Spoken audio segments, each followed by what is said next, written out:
great-grandfather, Lorenzo R. Onrubia, and his family were thrust into a life of quiet hardship in the Philippines. In those days, mothers were rarely given the means to provide on their own. When a father is taken, what remained was not just grief, it was survival. For a young boy, it meant growing up far too soon.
The historical tragedy hit our family with full force in November 1896, when Lorenzo's father, Honorato, was executed by the Spanish authorities.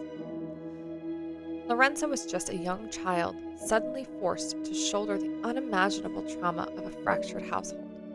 Just 2 years later, in 1898, the skies darkened further as the American forces arrived, plunging the country into the bloody chaos of the Philippine-American War. Lorenzo didn't just hear about the war, he survived it. As a boy, his eyes witnessed the raw death, destruction, and burning of his homeland caused by those two back-to-back conflicts. There is a story, quietly whispered down through our family, that exposes the raw grit Lorenzo needed just to survive after his father was taken, when he was just only 9 or 10 years old. I remember it clearly, says Lorenzo's grandson. I remember it vividly. My cousin Pedro and I were still preteens, playing on Grandpa's big swing when Grandpa called Pedro over for a game of chess.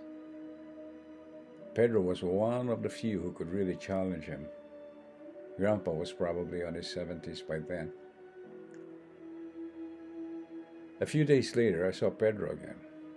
He spoke softly, glancing around as if someone might overhear.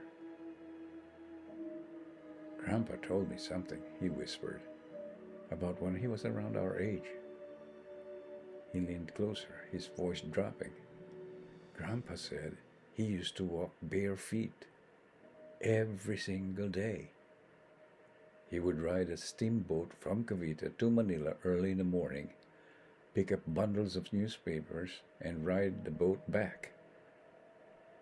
The moment the steamboat docked, he hits the ground and sprints to the town of San Roque and delivers the newspapers house to house, all on bare feet. Pedro leaned closer and said, he also shined the boots of American soldiers in the vicinity of Sangley Point, to earn some coins. My cousin Pedro shared it like a classified secret, even though we were completely alone. In that moment, it wasn't just a nostalgic story. It felt like a heavy, painful truth Grandpa had locked away from the world. Was it humility? Was the memory of that hardship and war too painful? Or was it simply a burden he carried without ever asking for pity or applause? Maybe he wanted to shield us from his trauma. I'll let you decide. What is truly jaw-dropping about Grandpa Lorenzo was his unyielding resilience. What life tried to crush him with became the exact fuel that fired him forward. He refused to be defined by the dirt on his bare feet or the bloodshed he had witnessed. He looked past the horizon of Cavite. At just 11 years old, a monumental door swung open, a highly competitive scholarship organized by the International Club of Manila. The selection process was ruthless, high-stakes gauntlet.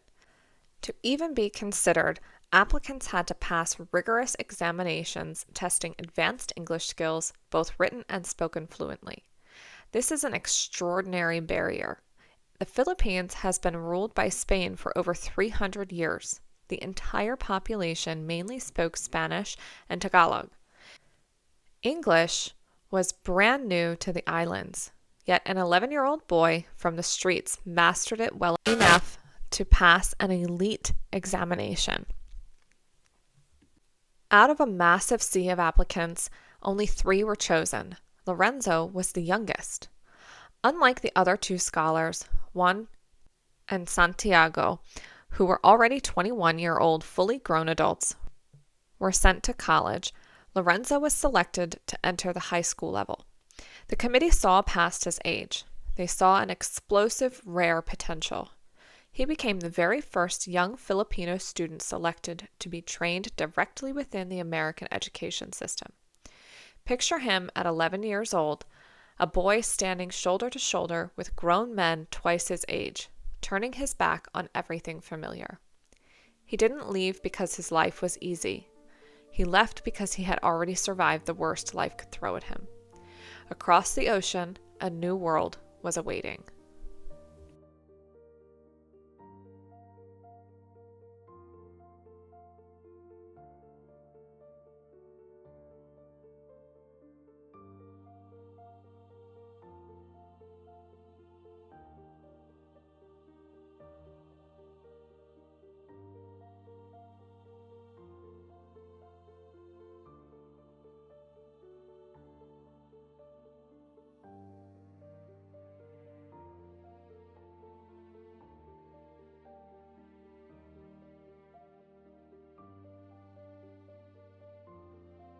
Lorenzo R. Onrubia arrived in the United States in 1901. That's 3 full years before the official pensionado program even existed. He was a trailblazer among the first 3 Filipino students to ever set foot in America to study. But on the athletic field, he became an absolute force. He took to the violent, chaotic game of American football. He played left end and defensive fullback. In the school's 1905 yearbook, The Omega, the writer immortalized him as the little Filipino who was the best tackler and cleverest dodger on the team. The archives explicitly state he single-handedly saved his team from touchdown after touchdown. Think about the sheer physics of that. These positions demanded blistering speed, split-second closing agility, and the brutal physical toughness to collide head-on with massive American players. He had to read the entire field, shut down outside sweeps, and absorb high-impact collisions. And remember, there were absolutely no gridiron sports in the Philippines. The boy who ran barefoot on war-torn gravel was now leveling American athletes on the turf.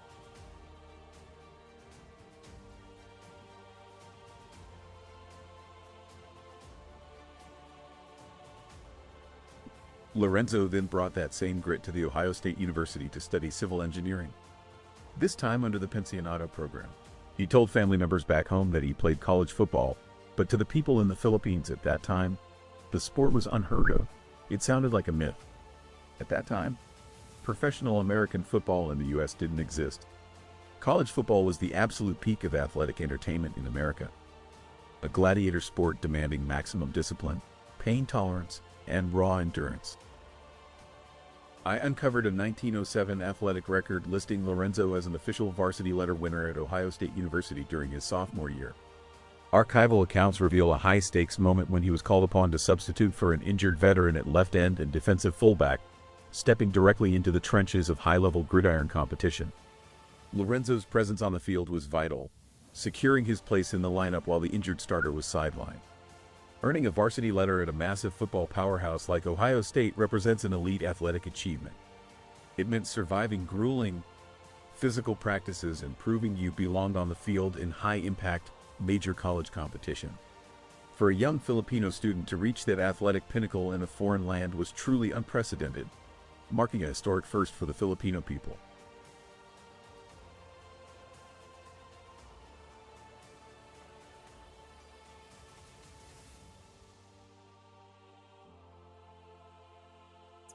Bound by his scholarship contract, he paid his debt by working for the government for the exact number of years he had spent studying abroad. But this is just the opening chapter of Lorenzo's epic life. An official request has been submitted to the National Historical Commission of the Philippines to formally enshrine his legacy in national history.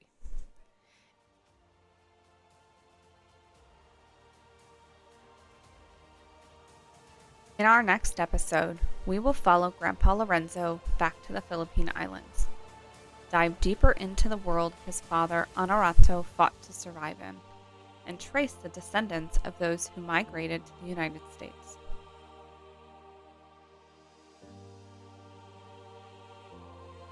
Great Grandpa, your story will be told.